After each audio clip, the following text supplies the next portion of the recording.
Bismillahirrahmanirrahim. Assalamualaikum warahmatullahi wabarakatuh. Alhamdulillah wassalatu wassalamu ala Rasulillah wa alihi wa sahbihi wa man walah. Wala hawla wala quwwata illa billah. Allahumma faqihna fid din wa 'allimna at-ta'wil.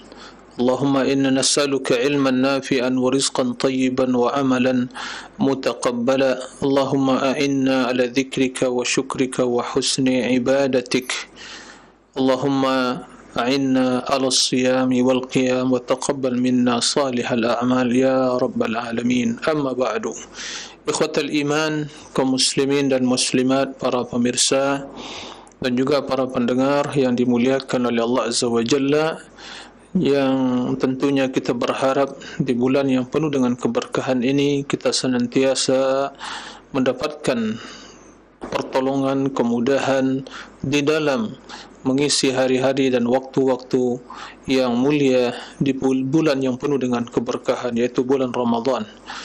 Ikhwatal iman, para pemirsa rahimakumullah, sebelum kita melanjutkan pembahasan tentang akidah Imam Malik rahimahullahu ta'ala, yaitu akidah ahli sunnati wal jamaah, ada baiknya pada kesempatan yang mulia ini kami mengingatkan diri pribadi dan kita semua kaum muslimin dan muslimat, para pemirsa dan juga para pendengar, tentang kemuliaan dan keagungan yang sedang kita nikmati, yang sedang kita jalani di bulan yang penuh dengan keberkahan ini. Subhanallah, para pemirsa dan para pendengar rahimakumullah, sungguh waktu di bulan Ramadan ini sangat cepat berlalu. Ya, sepertinya atau seolah-olah hari yang kita lewati di bulan Ramadan ini baru 3 hari, 4 hari. Tapi ternyata sekarang kita telah berada di tanggal 16 Ramadan. Subhanallah. 16 Ramadan berarti kita telah masuk pertengahan Ramadan. Di 10 pertengahan bulan Ramadan. Subhanallah. Ini sebagai pertanda bahwa sebagai bukti kebenaran sabda Nabi SAW, la taqumus sa'ah hatta yataqarabuz zaman, tidak akan terjadi kiamat sampai waktu manusia, waktu yang kita jalani dalam dunia ini semakin terasa cepat, terasa dekat. Nah, terkhusus di bulan Ramadan ini. Nah, tidak diragukan bahwa 10 pertengahan di bulan Ramadan ini lebih utama dari 10 yang sebelumnya. 10 yang pertama. Dan 10 terakhir tentu lebih utama dari 10 pertengahan, dan itu adalah hari-hari atau malam-malam yang sangat menentukan di 10 terakhir. Oleh karena itu terdapat berbagai keutamaan secara khusus di 10 terakhir dan secara khusus di malam harinya, dan lebih spesial lagi di malam-malam ganjilnya. Di sana ada satu malam yang lebih baik dari 1000 bulan. Ikhwatal iman, para pemirsa rahimakumullahu ta'ala, oleh karena itu, tatkala kita telah diberi kesempatan oleh Allah Azza wa Jalla sampai ke pertengahan bulan Ramadan ini adalah satu nikmat dan karunia yang semua hal itu semata-mata hanya kemuliaan dan pertolongan serta kemudahan dari Allah Azza wa Jalla.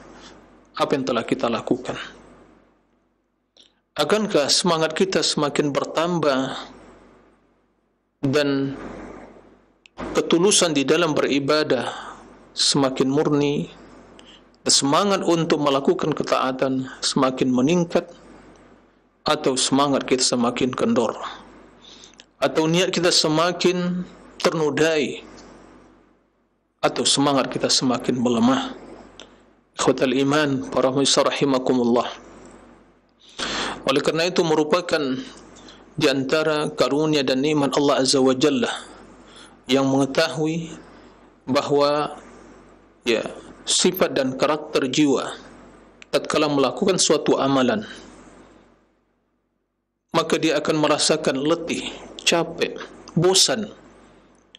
Maka di antara hikmah Allah Azza wa Jalla Allah jadikan 10 terakhir di Ramadan tersebut memiliki keutamaan yang spesial. Keutamaan yang spesial. Ya, di malam harinya secara khusus, agar jiwa yang telah beramal di awal Ramadan kemudian sampai pertengahan merasa letih, merasa capek, bosan, maka terus bersemangat, ya, terus memiliki semangat dan tekad yang bulat, ya, dan niat yang tulus untuk meraih kemuliaan-kemuliaan tersebut.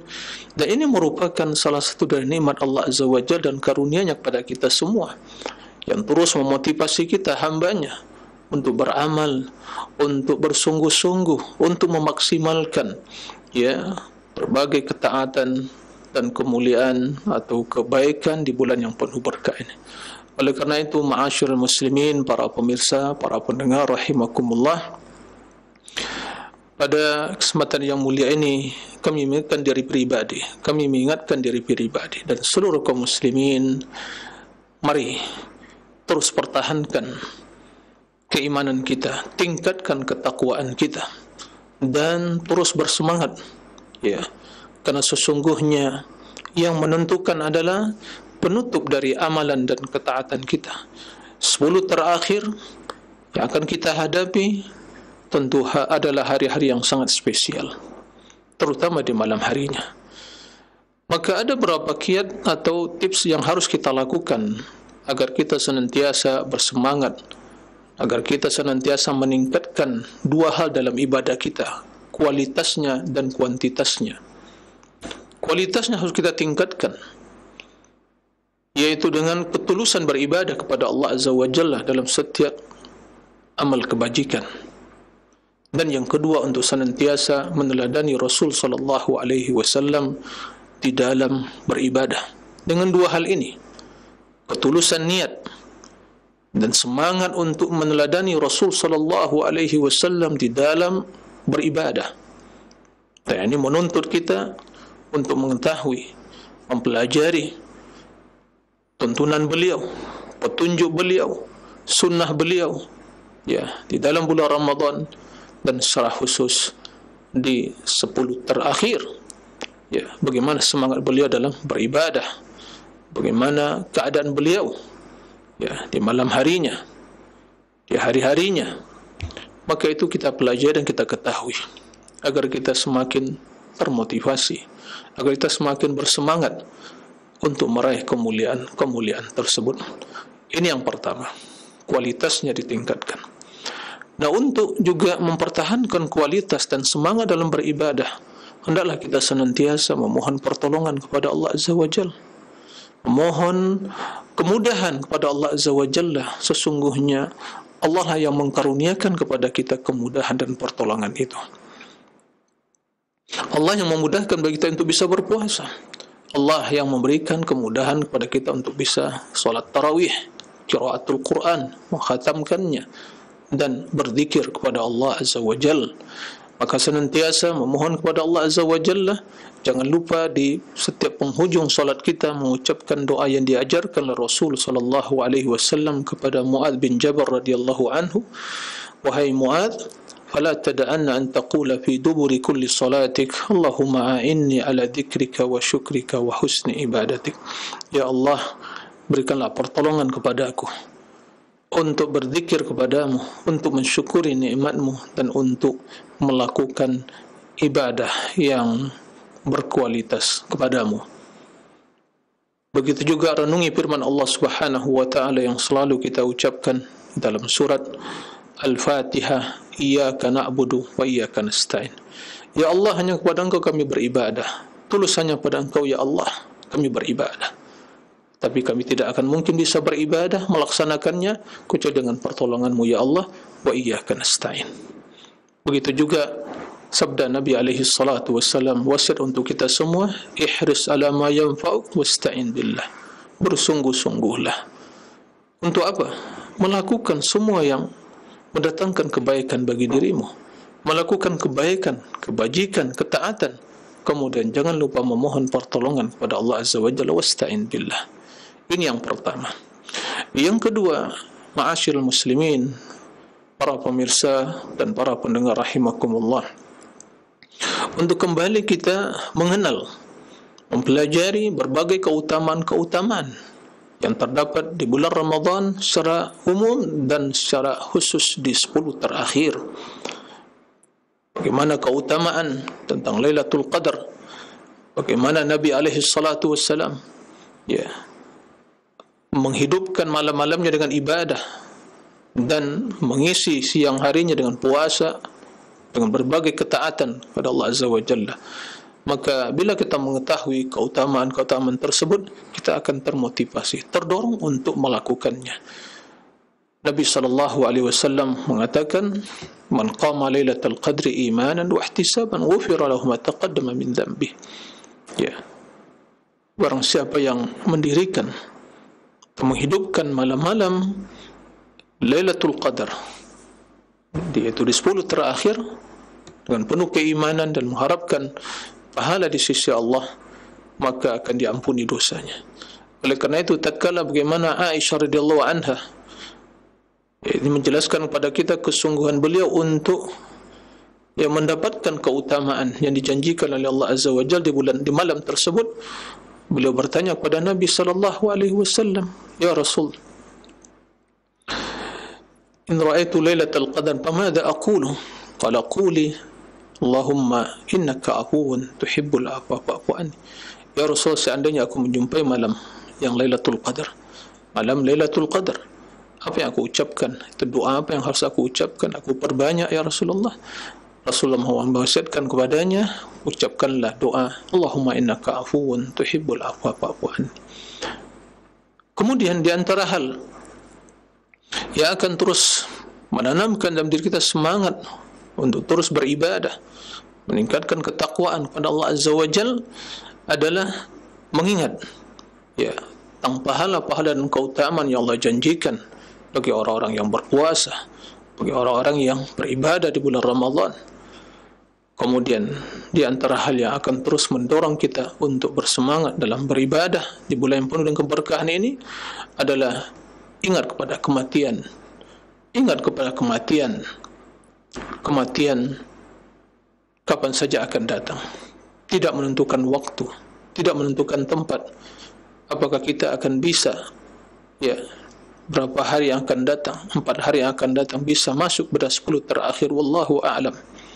Seandainya inilah Ramadan yang terakhir bagi kita dan tidak ada kesempatan untuk tahun-tahun yang selanjutnya, apa yang harus kita lakukan?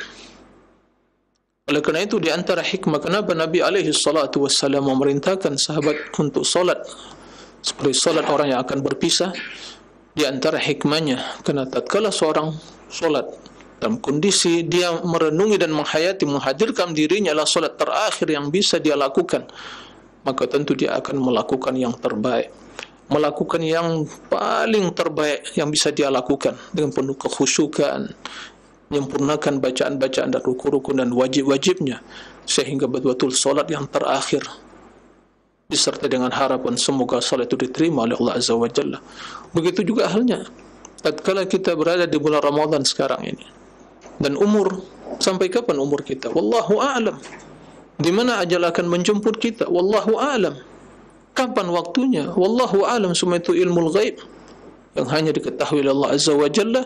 Mumpung kita dalam keadaan sehat, dalam keadaan aman, dalam keadaan mendapatkan nikmat kemudahan, maka hendaklah kita lebih bersemangat.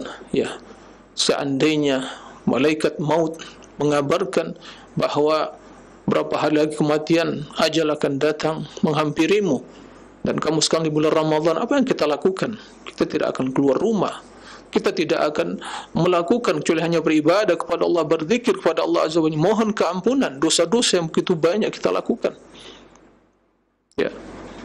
Maka ingat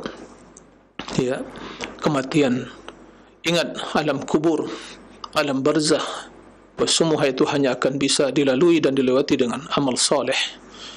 Maka kesempatan bagi kita yang mendapatkan kenikmatan, mendapatkan kesempatan di bulan yang penuh keberkahan ini untuk beribadah, maka memaksimalkanlah ibadah kita, tingkatkan kualitasnya dan juga kuantitasnya. Dan ini hal yang merupakan disyariatkan. Kendati yang menjadi konsentrasi utama kita kualitas, tapi adalah kesempatan yang baik untuk kita meningkatkan kuantitasnya, baca Al-Qur'annya, berzikirnya, solatnya, ya, dan ibadah-ibadah yang lainnya, sedekahnya. Nah, ikhwatul iman, para rahimakumullah, di antara hal yang harus kita perhatikan, ini juga akan meringankan ibadah bagi kita, dan di sisi lain merupakan, ya, ibadah yang akan mendatangkan keutamaan pahala yang begitu banyak di dalam bulan yang penuh keberkahan ini. Nabi alaihi salatu wassalam tatkala ditanya siapa orang yang paling banyak mendapatkan pahala di bulan Ramadan ini, orang-orang yang berpuasa yang mendapatkan pahala di bulan Ramadan ini, siapa mereka? Nah, semuanya mendapatkan pahala, tapi yang mendapatkan pahala yang lebih banyak, yang lebih mulia, Nabi SAW mengatakan, aktsaruhum lillahi ta'ala dzikra, yang paling banyak berzikir kepada Allah Azza wa Jalla. Maka manfaatkan di siang hari, di malam hari, ya, untuk berzikir kepada Allah. Dan zikir yang utama membaca Al-Quran, dan zikir-zikir yang lain, banyak istighfar kepada Allah Azza wa Jalla di siang hari, di malam hari, pagi hari dan petang hari, ya. Karena sesungguhnya ibadah disyariatkan untuk berzikir kepada Allah Azza wa Jalla. Maka Ramadan, puasa Ramadan, bahkan seluruh ketaatan yang disyariatkan oleh Allah Azza wa Jalla pada hakikatnya untuk merealisasikan makna zikir yang sesungguhnya kepada Allah Azza wa Jalla. Sehingga tatkala Nabi ditanya, orang yang berjihad, orang yang salat, orang yang berpuasa, orang yang bersedekah, yang menunaikan atau mengeluarkan zakat, siapa mereka yang paling banyak pahalanya? Kata Nabi alaihi salatu wassalam, jawabannya sama, aktsaruhum lillahi ta'ala dzikra, yang paling banyak zikirnya kepada Allah Azza wa Jalla. Merugi kita, hari demi hari kita lewati, ya, waktu demi waktu, menit demi menit, ya, kita jalani di bulan Ramadan ini, tapi lisan kita tidak pernah bergerak, lisan kita tidak pernah mengucapkan subhanallah, walhamdulillah, Allahu akbar, astaghfirullah alladzi la ilaha illa huwal hayyul qayyum wa atubu ilaih, Allahumma ighfirli wa tub alaina innaka at-tawwabur rahim, subhanallah wa bihamdi subhanallah azim. Perbanyak istighfar, perbanyak zikir kepada Allah, perbanyak kalimat mengucapkan kalimat tauhid, ya, la haula wala quwwata illa billah, la ilaha illallah wahdahu la syarika la, lahul mulku alhamdulillah kulli syai'in qadir. Dalam satu hari 100 kali, bahkan lebih, ya, doa zikir dan pagi petang hari, di malam hari. Nah, kemudian hal yang perlu diperhatikan, bahawa Ramadan bukan hanya sekadar menahan, ya, diri dari hal yang membatalkan puasa di siang harinya. Tidak, di malamnya memiliki ibadah yang spesial, ya, memiliki ibadah yang spesial, qiraatul Quran, ya, berzikir, beristighfar di penghujung malam. Bahkan dijelaskan oleh para ulama, membaca Al-Quran di malam hari di bulan Ramadan lebih utama di siang harinya. Para pemirsa dan para pendengar rahimakumullah, ini beberapa hal yang perlu kita perhatikan. Kemudian tetaplah bersemangat, ya, tingkatkan kualitas dan kuantitas ibadah kita, senantiasa mohon pertolongan kepada Allah Azza wa Jalla. Sesungguhnya orang yang merugi di bulan Ramadan ini, Ramadan datang, berlalu, kemudian berakhir, tapi ternyata dosanya tidak diampuni oleh Allah Azza wa Jalla. Tidak diampuni oleh Allah Azza wa Jalla. Oleh kerana itu, perbanyak istighfar di bulan yang penuh keberkahan ini. Perbanyak berdoa kepada Allah Azza wa Jalla. Ini bulan yang spesial dalam berdoa. Sehingga dalam konteks ayat yang menjelaskan tentang kewajiban puasa, di situ ada ayat yang menjelaskan, wa idza sa'alaka ibadi anni fa inni qarib ujibu da'watad da'i idza da'an falyastajibu li wal yu'minu bi la'allahum yarshudun. Wahai Muhammad, apabila ada hamba-Ku bertanya kepadamu tentang Aku, maka katakan kepada mereka, fa inni qarib, Aku dekat, kata Allah Azza wa Jalla. Naam, Allah dekat kepada hambanya, mendengar permohonan mereka, melihat perbuatan mereka. Tidak ada yang luput dari ilmu, pendengaran dan penglihatan Allah Azza wa Jalla. Apa yang mereka panjatkan didengar oleh Allah Azza wa Jalla. Qaribun ujibu da'watad da'i, Aku akan mengabulkan doa orang yang berdoa kepadaku. Falyastajibu li, maka hendaklah mereka juga memenuhi seruanku, ya, mengijabahi seruanku. Nah, falistajibu li wal yu'minu, dan beriman kepada aku la'allahum yarshudun, mudah-mudahan mereka mendapatkan petunjuk.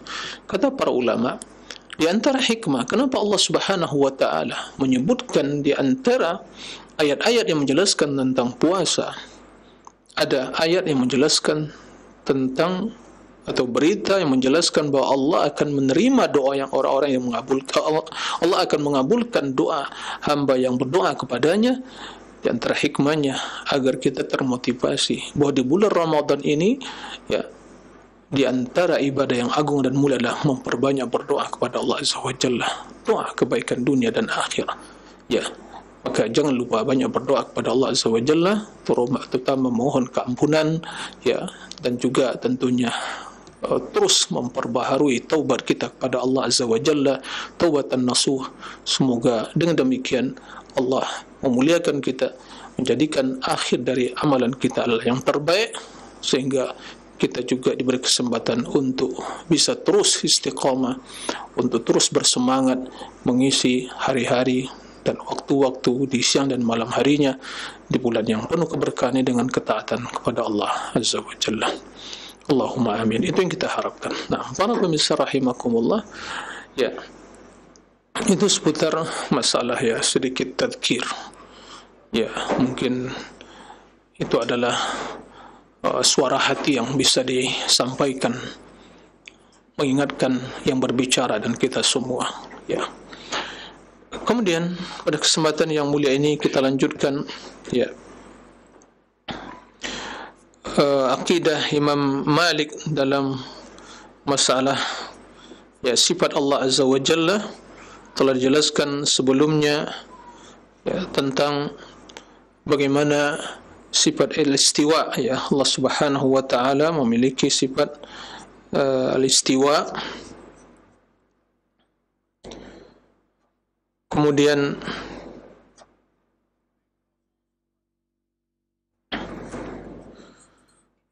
telah dijelaskan secara gamblang dan beserta dalil-dalilnya tentang pernyataan Imam Malik rahimahullahu ta'ala yang menjelaskan tentang sifat al-istiwa. Kemudian pada kesempatan yang mulia ini kita akan menjelaskan, ya, perkataan Imam Malik yang berkaitan dengan masalah sifat ma'iyah, kebersamaan Allah Azza wa Jalla.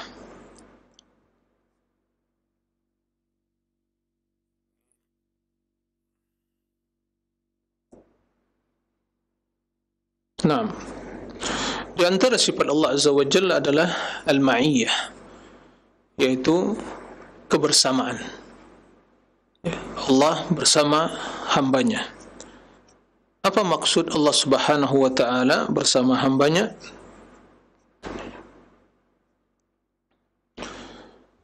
Maksud Allah Subhanahu wa ta'ala bersama hambanya ada dua, ya. Ma'iyatullah, ma'iyah, kebersamaan, ya. Yang pertama adalah kebersamaan secara umum, dan yang kedua secara spesial. Yang pertama, yang umum, adalah Allah Subhanahu wa ta'ala, yaitu bersama seluruh hambanya. Nah, dan maksud Allah Subhanahu wa ta'ala bersama seluruh hambanya, yaitu Allah Subhanahu wa ta'ala ilmunya, pendengarannya, kekuasaannya senantiasa menyertai hambanya. Ini yang maksud ma'iyah secara umum. Adapun secara spesial, yaitu kebersamaan Allah Azza wa Jalla bersama orang-orang ahlul iman, ya, para wali-wali Allah Azza wa Jalla dari kalangan ahlul iman, yang mengandung makna atau hakikatnya adalah Allah Subhanahu wa ta'ala yang senantiasa membimbing, yang senantiasa membela mereka, yang senantiasa memberikan pertolongan, taufik, hidayah kepada mereka. Jadi ada dua makna ma'iyah. Ya. Dua makna ma'iyah. Sebagaimana yang Allah Subhanahu wa taala jelaskan di dalam Al-Qur'an, ya. Ma'iyah secara umum yaitu wa huwa ma'akum aina ma kuntum. Dalam surat Al-Hadid Allah Subhanahu wa taala menjelaskan walladzi khalaqas samawati wal arda fi 6 ayyam thumma istawa 'alal 'arsy ya'lamu ma yaliju fil ardi wa ma yakhruju minha wa ma yanzilu minas sama'i wa ma ya'ruju fiha wa huwa ma'akum aina ma kuntum wallahu bima ta'maluna basir. Allah lah yang menciptakan langit dan bumi, ya, selama 6 hari. Kemudian Allah istawa di atas arsy, ini telah kita jelaskan sebelumnya.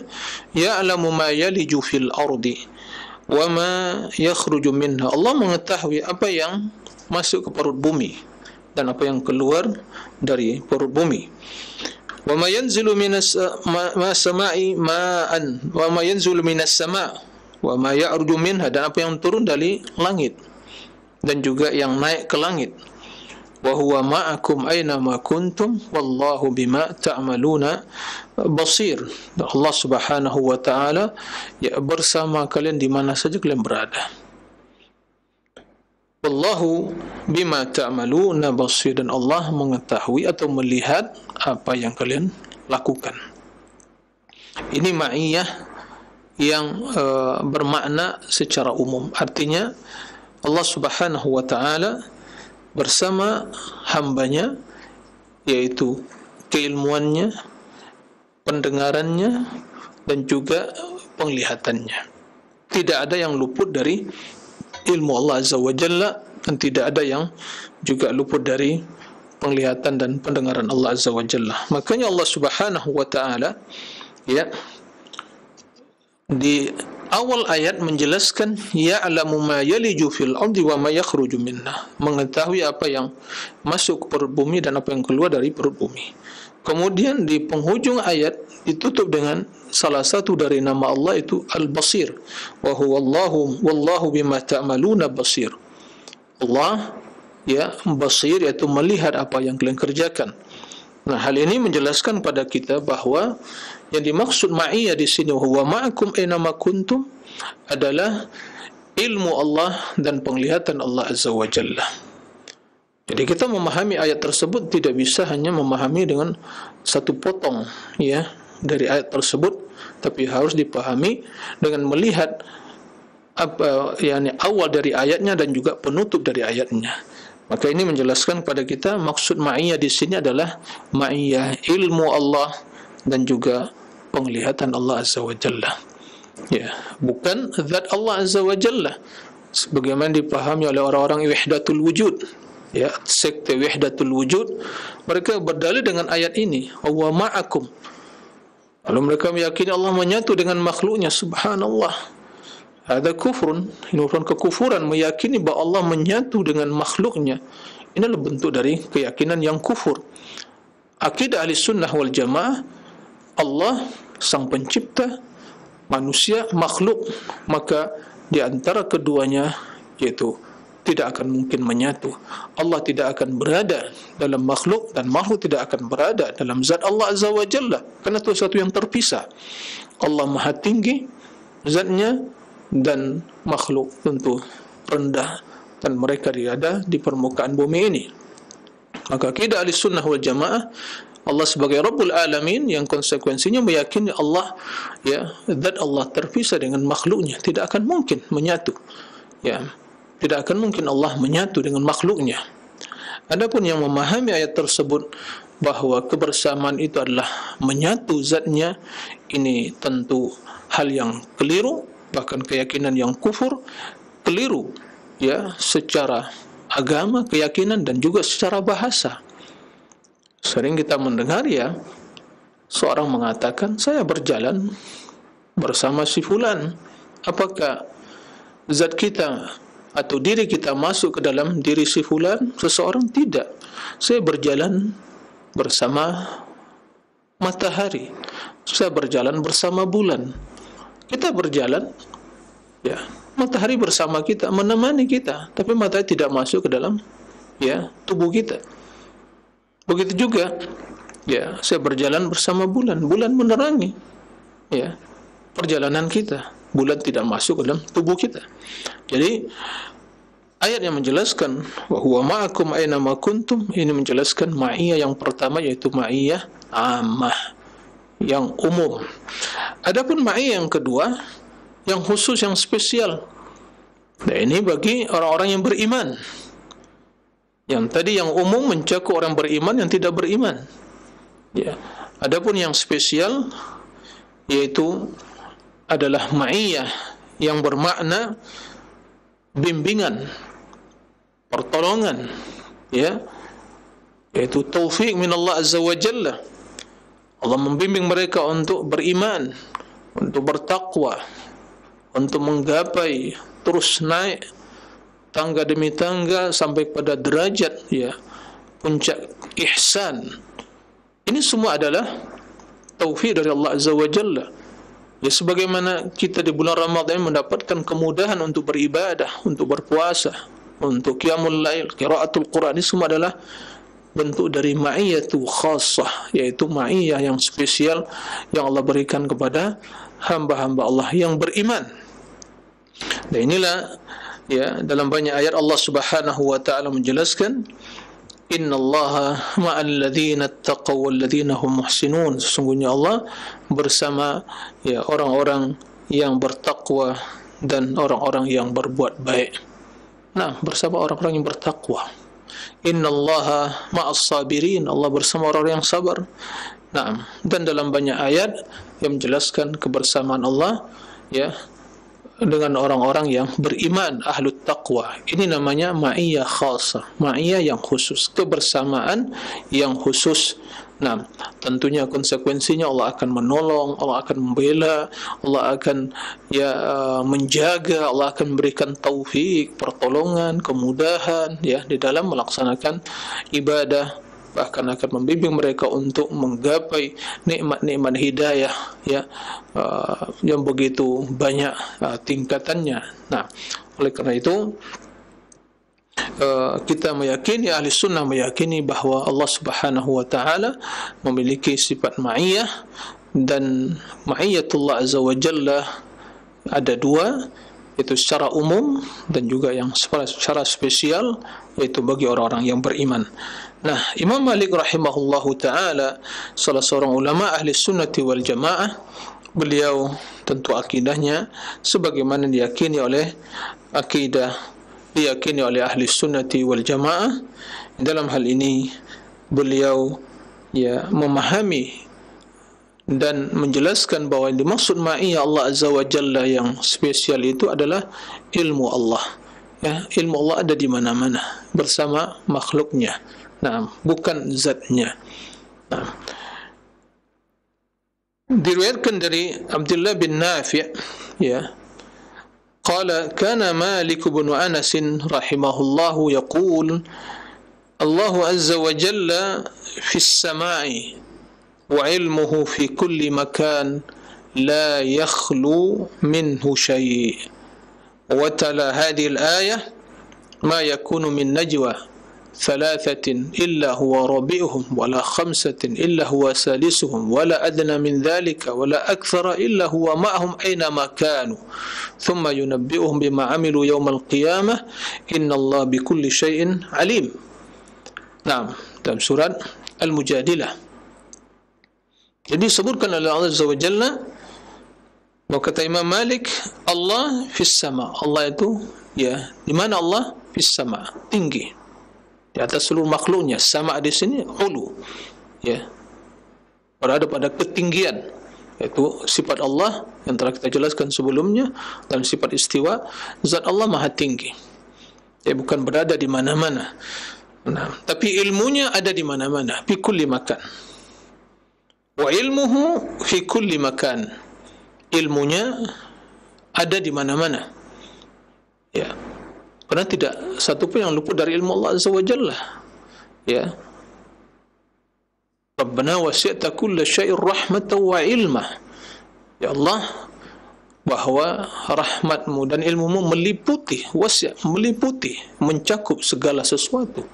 Nah, jadi ta'lamu anna Allah ala kulli syai'in qadir wa anna Allah qad ahata bi kulli syai'in ilma.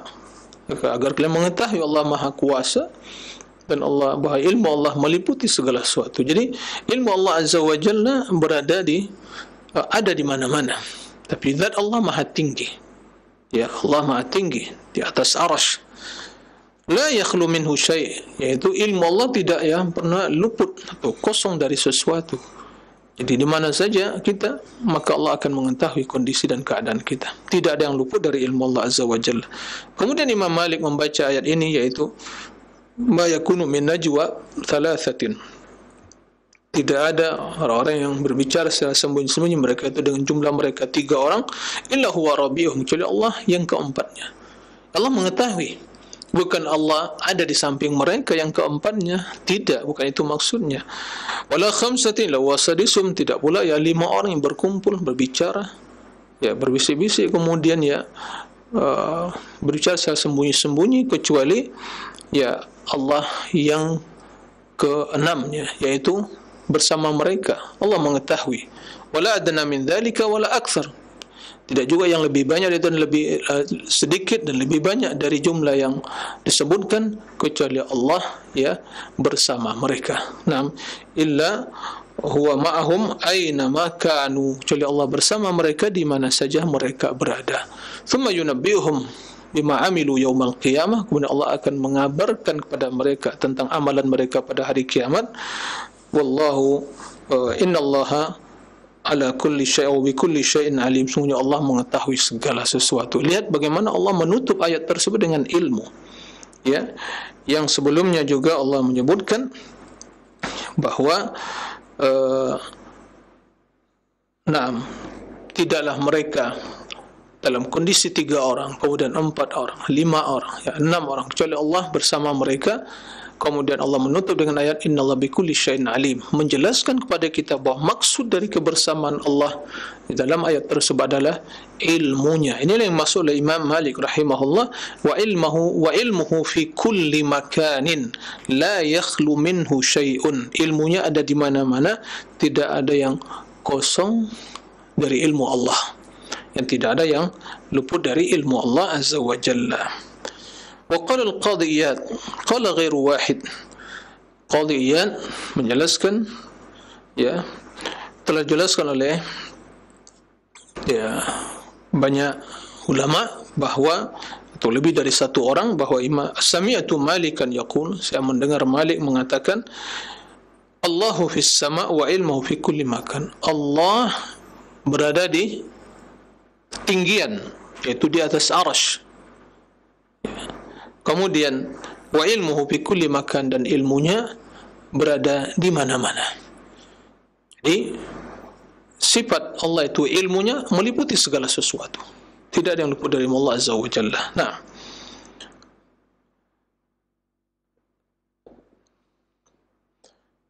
kemudian pengarang menukil pernyataan Syekhul Islam Ibnu Taimiyah tatkala menukil perkataan para ulama salaf di dalam menetapkan sifat ketinggian Allah Azza wa Jalla di atas seluruh makhluknya, dan bahawa Allah itu tidak bertempat di makhluknya. Kemudian menyebutkan riwayat disampaikan tadi, yang pertama Imam Malik mengatakan bahawa Allah fis sama wa ilmu fi kulli makan la yakhlu minhu syai'. Allah berada di atas langit, yaitu di atas di ketinggian yang di atas seluruh makhluk, kemudian ilmunya ada di mana-mana, tidak ada yang luput dari ilmu Allah. Maka kata Imam Syekhul Islam Ibnu Taimiyah, ruwiya hadzal kalam an Malik makkiyun khatib Qurtubah. Nah, rawa hadzal kalam an Malik makkiyun, nam khatib Qurtubah fima jama'ahu min tafsir Malik nafsihi wa kullu hadhihi al-asanid sahihah. Jadi Makki, seorang khatibnya Qurtubah di Andalus, telah meriwayatkan pernyataan ini dari Imam Malik dalam tafsir yang dia kumpulkan dari Imam Malik, dan semua sanad-sanadnya atau riwayatnya adalah sahihah. Jadi para pemirsa rahimakumullah dan para pendengar, itulah yang berkaitan dengan sifat ma'iyatullah azza wa jalla, bahwa Allah subhanahu wa ta'ala memiliki sifat ma'iyah, kebersamaan, dan kebersamaan itu ada dua, secara umum dan secara khusus. Dan Imam Malik rahimahullah telah menjelaskan bahwa kebersamaan Allah secara umum adalah ilmunya, kekuasaannya, bukan zat Allah, karena Allah maha tinggi, itu akidah ahli sunnah. Adapun yang mengatakan Allah ada di mana-mana, akidah wahdatul wujud atau hulul, Allah bertempat di mana-mana, atau wahdatul wujud, menyatu dengan makhluknya, ini akidah yang kufur, akidah yang bertentangan dengan Al-Quran dan hadis, bahkan juga dengan akal yang sehat. Mudah-mudahan bermanfaat. Demikian, wallahu a'lam. Wa sallallahu wa sallam bina Muhammad wa alihi wa sahbihi wa sallim, walhamdulillahi rabbil alamin. Wassalamu alaikum warahmatullahi wabarakatuh.